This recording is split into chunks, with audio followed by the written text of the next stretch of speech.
Hi guys, once again welcome back to today's video అండి. So ఈరోజు కూడా biology concepts మనం అయితే తెలుసుకుందామండి. ఈరోజు ఆహారంలోని అంశాల గురించి చూస్తాం. సో ఈరోజు మన టాపిక్ ఆహారంలోని అంశాలు.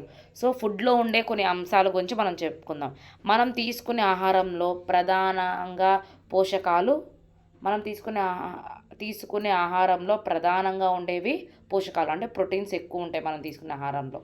సో పోషకాలు అంటే కార్బోహైడ్రేట్స్, ప్రోటీన్స్, విటమిన్స్, మినరల్స్ ఇవన్నీ కలిపినట్టు పోషకాలు అని అంటారు.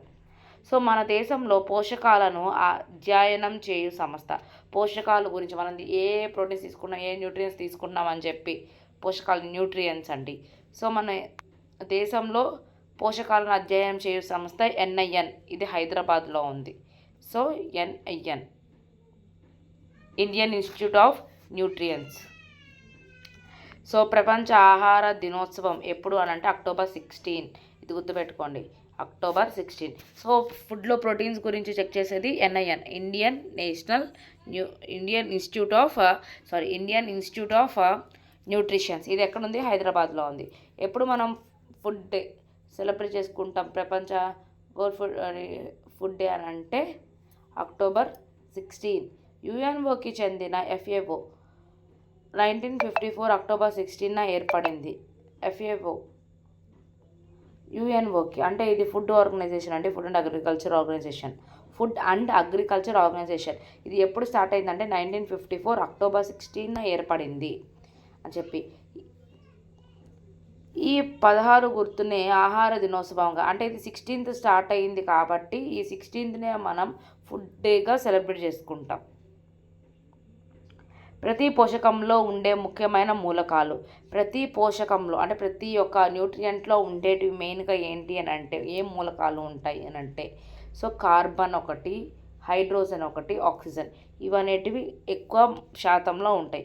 పోషకాలు అంటే న్యూట్రియన్స్ మన శరీరం యొక్క వినియోగం ఆధారంగా 2 రకాలు.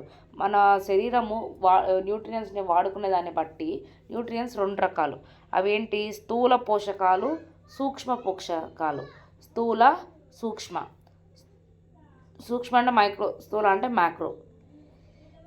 మ్యాక్రోన్యూట్రియన్స్, మైక్రోన్యూట్రియన్స్ అండి.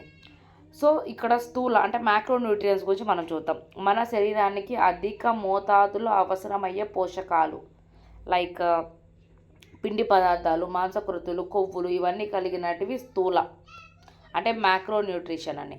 పిండి పదార్థాలు శక్తి ఉత్పాదకాలు అంటాం, అంటే ఇవి శక్తిని ఉత్పత్తి చేస్తాయి. మాంసకృతులు అంటే శ్వాసక్రియలో పాల్గొంటాయి, అంటే ఇక్కడ గ్లూకోజ్ అండ్ ఆక్సిజన్ ఉంది కదా, గ్లూకోజ్ ప్లస్ ఆక్సిజన్ మనం తీసుకుంటే ఇది ఆక్సిజన్తో రియాక్ట్ అయ్యి మనకి energy, heat, carbon dioxide release అవ్వద్ది. ఇదే విధంగా ఈ పిండి పదార్థాలు అధిక మోతాదులో లభించే వనరులు. ఈ పిండి పదార్థాలు మనకి అధికంగా దేంట్లో లభిస్తాయి అంటే ధాన్యాలు, అంటే మిల్లెట్స్ అంటారు కదా అండి, రాగి, జొన్న అలాంటివి. కూరగాయలు, తాజా ఫలాలు అంటే ఫ్రెష్ ఫ్రూట్స్, పాలు, గుడ్లలో మనకి పిండి పదార్థాలు అంటే కార్బోహైడ్రేట్స్ ఎక్కువగా ఉంటాయి. తృణధాన్యాలు అంటే వరి, మిల్లెట్స్ అన్నీ వస్తాయండి. కూరగాయల్లో బంగాళాదుంప, అరటిలో పిండి పదార్థంతో పాటు పొటాషియం ఉంటుంది. సో పొటాషియం ఎక్కువ దేనిలో ఉంటుంది అని అంటే, పొటాషియం లోపం వాళ్ళు ఏది తినాలి అంటే బెస్ట్ ఫుడ్ బనానా అండి. సో ఇక్కడ మనకి ఈ పిండి పదార్థాలు కూడా ఎక్కువ మనం దేంట్లో చూడగలము అని అంటే, అన్నిట్లో పిండి పదార్థం ఏముంటుంది అంటే, రాగుల్లో పిండి పదార్థం ఉండదండి. ఎక్కువ పిండి ఉన్నప్పటికీ కూడా దానిలో ప్రోటీన్స్ ఇలాంటివి ఉంటాయి. అందుకని ప్రోటీన్స్ ఎక్కువ తృణధాన్యాలలో దేంట్లో ఉంటాయంటే వరిలో ఉంటాయి. కూరగాయల్లో బంగాళదుంపలో ఎక్కువ ఉంటాయి ప్రోటీన్స్. ఫలంలో అరటిపండులో ఎక్కువ ఉంటాయి. అరటిపండులో పొటాషియం కూడా ఉంటుంది. సో మనకి ఇక్కడ ఇప్పుడు మాంసకృతుల గురించి చూద్దాం. ఇవన్నీ ఈ శక్తిలో పాల్గొంటాయి. ఇవన్నీ కూడా దేని గురించి అంటే పిండి పదార్థాలు, కార్బోహైడ్రేట్స్ గురించి. మాంసకృతులు మనకు తెలుసు అంటే ఫ్యాట్ రిలేటెడ్ ఫుడ్లో మనకి ఎక్కువ దేనికి ఉంటుంది అంటే మాంసకృతులు అని అంటే, మళ్ళీ మీరు కొవ్వుకి వెళ్ళిపోబాకండి, అంటే దీంట్లో ప్రోటీన్స్ ఉంటాయి మాంసకృతులు అని అంటే. ఈ మాంసకృతుల్లో కూడా ఫ్యాట్ కూడా ఉంటుంది మనకి, అది మంచి ఫ్యాట్. మళ్ళీ కొవ్వుల గురించి మనం సపరేట్గా చెప్పుకుందాం, ఎందుకంటే ఇక్కడ మనకి కొవ్వులు అనేవి థర్డ్ వన్ సపరేట్గా ఉంది కాబట్టి. ఇప్పుడు మనము మన శరీరానికి అధిక మోతాదులో మ్యాక్రో న్యూట్రిషన్స్ దేని నుంచి వస్తాయంటే కార్బోహైడ్రేట్స్, ప్రోటీన్స్, ఫ్యాట్స్ అని అంటాం. సో దాంట్లో భాగంగా ఇప్పుడు సెకండ్ వన్ ప్రోటీన్స్ గురించి చూద్దాం. ఈ ప్రోటీన్స్ని మనం తెలుగులో మాంసకృతులు అని అంటాం. దేహాన్ని నిర్మించే శరీర పెరుగుదలలో పాల్గొంటాయి. ఇది బిట్ అండి. బాడీ బిల్డింగ్ ఫుడ్ అని దేన్ని అంటారు అని అంటే ఈ మాంసకృతుల్ని. ప్రోటీన్ ఫుడ్ని బాడీ బిల్డింగ్ ఫుడ్ అని అంటారు. దేహ నిర్మాణకాలు అంటారు. కణజాల మరమ్మత్తు, గాయాల మానుపులలో పాల్గొంటాయి. ఈ ప్రోటీన్స్ అనేటివి మన గాయాలు తగిలాయి, ఆ గాయాల మానుపులో కూడా ఈ మాంసకృతులు బాగా యూస్ అవుతాయి. లభించే వనరులు పప్పు ధాన్యాల్లో లభిస్తాయి. పప్పు ధాన్యాల్లో లభిస్తాయి. సో కూరగాయల్లో చిక్కుడుకాయ సోయాలో మనకి 50% లభిస్తుంది. పాలు, గుడ్లో 20-35 దాకా మనకి లభిస్తుంది. మాంసకృతుల్లో 55% ప్రోటీన్ మనకు ఉంటుంది. ఆకుకూరలో ఉంటుంది. చేపలో 35. ఎవరైతే ఎస్సీ బయాలజీకి అంటే ప్రిపేర్ అవుతున్నారో వాళ్ళకి చాలా యూజ్ అవ్వద్దండి. చేపలో 35% ఉంటుంది. పుట్టగొడుగుల్లో 25-30 దాకా ఉంటుందండి. సో పిండి పదార్థాలు, ప్రోటీన్స్, కొవ్వులు అసలు ఉండవు.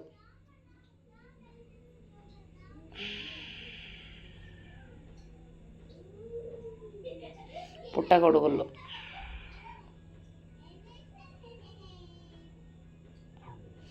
అంటే పుట్టగొడుగులు కొవ్వులు అనేటివి ఉండవని చెప్పంటున్నారు.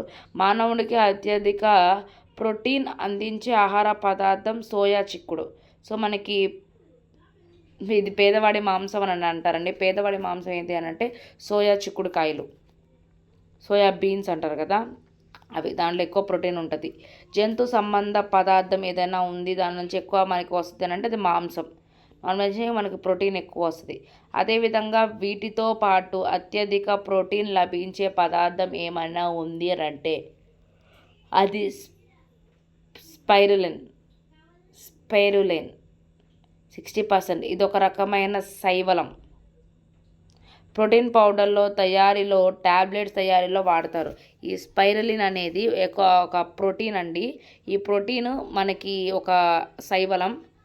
అంటే ఇప్పుడు మనకి బ్యాక్టీరియాలకి అవి ఎలా చెప్తాం అలాగా ఒక శైవలం.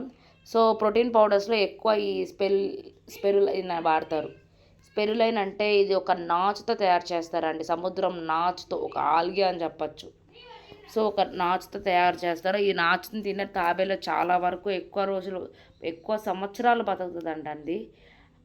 సో దాంట్లో ఎక్కువ శాతం ప్రోటీన్ ఉంటుంది. ఇది ట్యాబ్లెట్స్లో వాటిల్లో యూస్ చేస్తారు. అన్ని ట్యాబ్లెట్స్లో కాదు, ప్రోటీన్ పౌడర్ షేక్స్లో వాటిలో వాడతారు.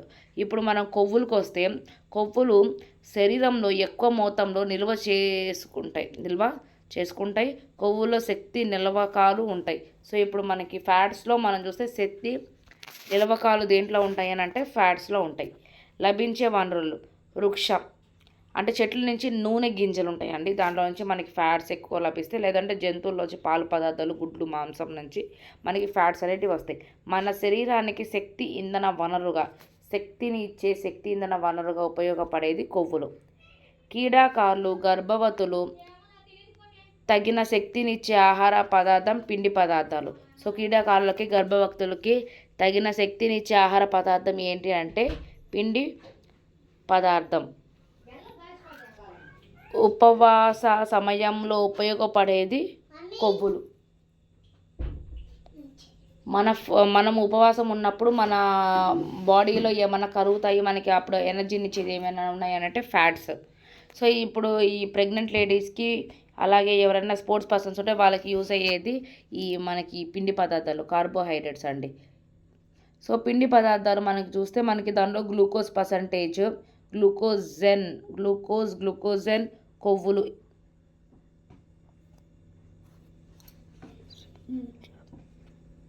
ఈ గ్లూకోజ్ అనేది కండర కణజాలానికి కాలేయ కణజాలం ఉంటుంది. ఇక్కడ ఎడిసోన్ అంటే కొవ్వుల్లో అంటే ఎడిపోజ్ కణజాలం ఉంటుంది.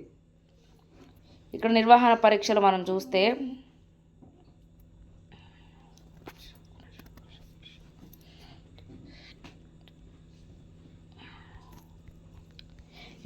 నిర్వహణ పరీక్షలు కార్బోహైడ్రేట్స్ అని ఎలా మనం నిర్ధారిస్తాము అని అంటే ఉపయోగించే రసాయన పదార్థం. సో అంటే కార్బోహైడ్రేట్స్ కనుక్కోవాలి అని అంటే మనం ఒక ఫుడ్లో ఏం వాడతామంటే అయోడిన్ని మనం వాడతాం. అయోడిన్ ఆర్ బెటాలిన్ ద్రవాన్ని మనం వాడతాం. ఆహార పదార్థాలకు అయోడిన్ ద్రవం కలిపినప్పుడు ఆహారం నీలిరంగు లేదా నీలి నలుపు రంగులోకి మారుతుంది. ఇలా మారడం వలన ఆహారంలో పిండి పదార్థాలు ఉన్నట్టు నిర్ధారించవచ్చు. ఏదైనా ఫుడ్ బ్లూ బ్లాక్ కలర్లోకి మారింది అని అంటే దాంట్లో కార్బోహైడ్రేట్స్ ఉన్నాయి అని మనం చెప్పచ్చు. ఈ టెస్ట్కి మనం వాడేది అయోడిన్ అండి. ఏం వాడతాం? అయోడిన్ ఎక్కువ వాడతాం మనం.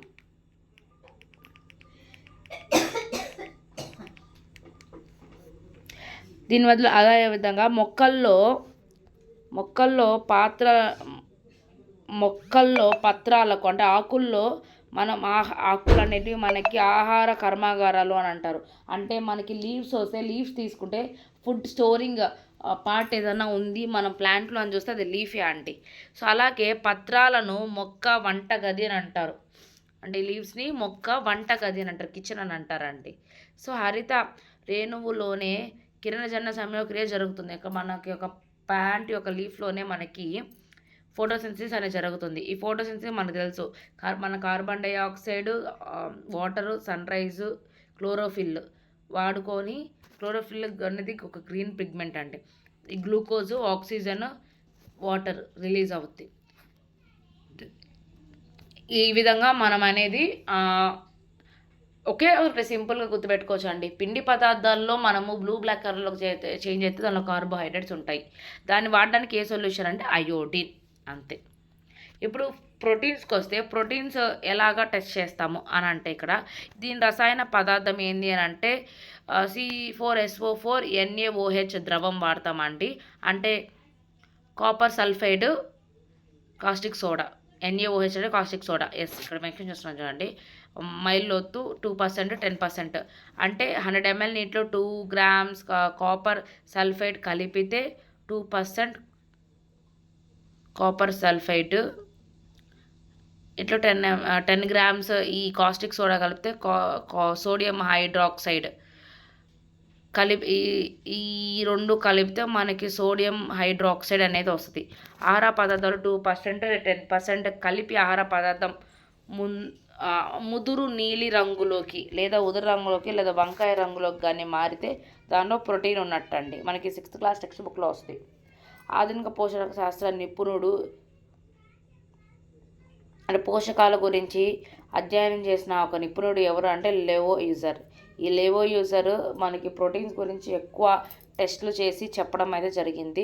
కొవ్వులు ఎలా చేస్తారు అంటే ఒక పేపర్ తీసుకొని ఒక పేపర్ మీద ఒక ఫుడ్ తీసుకొని ఆ ఫుడ్ మనం రుద్దామంటే దాని మీద ఆయిల్ స్టెయిన్స్ ఉన్నాయి అని అంటే దాంట్లో ఫ్యాట్ ఉన్నట్టండి.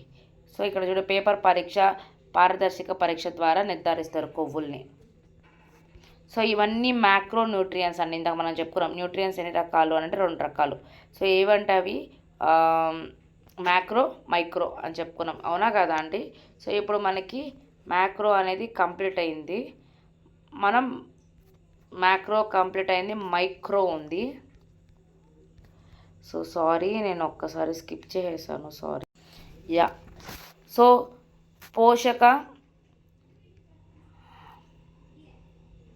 సూక్ష్మ పోషకాలు, మైక్రో న్యూట్రియన్స్ ఏమున్నాయో చూద్దాం. సూక్ష్మ పోషకాలు మన శరీరానికి తక్కువ మోతాదులో అవసరమయ్యే పోషకాలు. ఇవి 2 రకాలు. ఖనిజ లవణాలు అంటే మినరల్స్, విటమిన్స్ అలాంటివి. కూరగాయలు, ఫలాలు, గుడ్లు, పాలు అంటే ఇందులో జీవుల్లో జరిగే జీర్ణక్రియలు సరైన క్రమంలో జరిగేటట్టు చేస్తాయి. కొన్ని రకాల వ్యాధులు నయం చేస్తాయి. సో ఇక్కడ ఖనిజ లవణాలు అని అంటే మనకి సెల్ రిపేరింగ్ సెల్స్ అండి. సో ఇక్కడ మనకి ఇవి దేనికి యూజ్ అవుతాయి అని అంటే మన శరీరంలో తక్కువ మోతాదులో అవసరమయ్యే పోషకాలు ఏమనంటే మైక్రో న్యూట్రియన్స్. మ్యాక్రో అంటే ఎక్కువ అవసరం, ఇవైతే తక్కువ అవసరం. లైక్ మినరల్స్, విటమిన్స్ ఇవన్నీ అనండి. ఖనిజ లవణాలు అంటే అవే. సో ఇవి మన తక్కువ, ఇవి మనకి కూరగాయలు, ఫలాలు, ఫ్రూట్స్, గుడ్లు, పాలలో దొరుకుతాయి. ఇవి 2 రకాలు. స్థూల ఖనిజ లవణాలు, సూక్ష్మ ఖనిజ అంటే మైక్రో న్యూట్రియన్స్ లాగా. మైక్రో న్యూట్రియన్స్లో కూడా ఇక్కడ మైక్రో మినరల్స్. సో మన శరీరానికి ప్రతిరోజు 100 గ్రాముల కంటే ఎక్కువ అవసరమయ్యేటివి స్థూల అంటే మ్యాక్రో ఖనిజ లవణాలు అని. ఇవి ఇక్కడది sodium, potassium, calcium, magnesium, water, sulphur ఇవన్నీ 100 grams కంటే ఎక్కువ అవసరం. సూక్ష్మ అంటే తక్కువ, అంటే మన శరీరానికి ప్రతిరోజు 100 గ్రామ్స్ కంటే తక్కువ అవసరమయ్యే మూలకాలు లేకపోతే ఖనిజ లవణాలు ఏంటి అని అంటే వాటిని సూక్ష్మ అంటారు, తక్కువ. ఇవి ఏంటంటే జింక్, ఐరన్, అయోడిన్, ఫెర్రాక్స్, కాపర్, మెగ్నీషియం, బ్రాన్, బొరాన్, ఇవన్నీ మనకి చాలా తక్కువలో పడతాయండి, తక్కువ అవసరం. మన 100 గ్రామ్స్ కంటే చాలా తక్కువ కావాలి. ఇవి మైక్రో మినరల్స్ అని చెప్పచ్చు. శరీరంలో నీటిని పట్టి ఉండడానికి అవసరమయ్యేది, అంటే మన బాడీలో వాటర్ పర్సంటేజ్ ఒక స్టాండర్డ్గా మెయింటైన్ చేయడానికి యూస్ అయ్యేది ఏది అని ఉంది అంటే అది సోడియం. గుర్తుపెట్టుకోండి, ఏంటది? సోడియం. జీవక్రియల రేటును పెంచుతుంది. ఎముకలు, దంతాలు దృఢంగా ఉండడానికి మనకు తెలుసు కాల్షియం. పళ్ళు, గిళ్ళు, ఎముకలు ఏవైనా కానీ దృఢంగా ఉండాలంటే కాల్షియము, సల్ఫరు, ఫాస్ఫరస్, 3 గుర్తుపెట్టుకోండి: కాల్షియము, సల్ఫరు, ఫాస్ఫరస్. అలాగే నీటి శాతం అంటే సోడియం. కండరాల సంకోచ వ్యాకోచ అయ్యేలా చేస్తుంది, అంటే కండరాలు పట్టుకోవడం, వదలడం, అంటల సంకోచం, వ్యాకోచం, అంటే టైటు, లూజ్ ఇలా ఉండడానికి చేసేది మెగ్నీషియం. ఏంటది? మెగ్నీషియం యూజ్ అవ్వద్ది. సో ఇవన్నీ ఇంపార్టెంట్ అండి. థైరాయిడ్ గ్లాండ్ సరైన క్రమంలో పనిచేయడానికి యూజ్ అయ్యేది అయోడిన్. ఏం యూజ్ అవుద్ది? ఉప్పు, అయోడిన్, సామాన్య గైటైడ్. రక్తహీనత తగ్గిస్తుంది, ఐరన్ అండ్ ఫెరాక్స్. సో మనకి అనీమియా రాకుండా చేసేది ఐరన్ అండ్ ఫెరాక్స్, ఈ ఫుడ్స్ అండి. సో ఇది ఇప్పుడు మినరల్స్ గురించి అయిపోయింది. మనకి మైక్రో మినరల్స్ ఉంటాయి, మ్యాక్రో మినరల్స్ ఉంటాయి. మ్యాక్రో మినరల్స్ అంటే 100 కంటే ఎక్కువ, 100 గ్రామ్స్ కంటే ఎక్కువ వాడాలి. మైక్రో మినరల్స్ అంటే 100 గ్రామ్స్ కంటే తక్కువ. వాటిలో కూడా మనకి పళ్ళకి ఏం కావాలా, శరీరంలో నీటి నిల్వకి ఏం కావాలా, మజిల్స్ కాంట్రాక్ట్ రిలీజ్కి ఏం కావాలి, థైరాయిడ్ గ్లాండ్కి సోడియం, అయోడిన్, ఇవి చెప్పుకున్నామండి. బ్లడ్కి ఇవనేవి ఇంపార్టెంట్. విటమిన్లు. మనం ఇప్పుడు విటమిన్ల గురించి చూద్దాం, ఎందుకంటే ఇది మనకి మైక్రో న్యూట్రియన్స్లో ఇవి 2వ రకం. విటమిన్లు మనం తినే ఆహారం, సూక్ష్మజీవుల సంశ్లేషణం, శరీర మానసిక వికాసంలో పాల్గొంటాయి. కణజాల మరమ్మత్తు అంటే సెల్స్ రిపేరింగ్లో, గాయాలు మాన్చడంలో, విరిగిన ఎముకలు అతికించడంలో, లైంగిక అవయవాల అభివృద్ధిలో అంటే సెక్షువల్ హార్మోన్స్ ఇవన్నీ డెవలప్ అవ్వడంలో, బీజ గ్రంథులు గ్లాండ్స్ అభివృద్ధిలో, ఉత్తేజంలో, వ్యాధి నిరోధక శక్తిని పెంచడానికి ఈ విటమిన్లు చాలా అంటే చాలా తోడవుతాయి. అంటే విటమిన్ యొక్క యూజెస్ అని చెప్పుకోవచ్చండి మనకి. సో ఇదండి ఈరోజు టాపిక్. సో కొంచెం లాగ్ అయింది, బట్ చాలా మోస్ట్ యూస్ఫుల్ థింగ్స్ని అయితే మనం కవర్ చేసామండి. సో పేదవాడి మాంసం అని దేనంటారు? చిక్కుడు, సోయా బీన్స్ని అంటాం. ఎస్, ఈరోజు మంచి టాపిక్ని కవర్ చేసామండి మనం. వీటిలో స్థూల పోషకాలు, సూక్ష్మ పోషకాలు, ఆహారంలోని అంశాలు. సో టుమారో మళ్ళీ ఒక మంచి టాపిక్లో మేము ముందుకుంటాను. మన డే 3 ఆఫ్ జూన్ 2 మనం సక్సెస్ఫుల్గా కంప్లీట్ చేసాం. ఈ విధంగా నేను అకాడమిక్ ఇయర్ మనకి ఎన్ని వర్కింగ్ డేస్ ఉన్నా ఇంక్లూడింగ్ సండేతో పాటు ప్రతిరోజు ఒక వీడియో నేను తీయాలండి. సో ఆ వీడియో తీసి పోస్ట్ చేసేటట్టు నాకు ఒక మోటివేషన్ రావాలి. So thank you for watching. Please subscribe my channel. నాకు ఒక సపోర్ట్ కావాలండి, అది మెల్లగా వస్తుంది మీ నుంచి. I will wait for that. So thank you guys, thank you so much. Up to last work watch చేసినందుకు thank you so much. Please stay tuned for next video.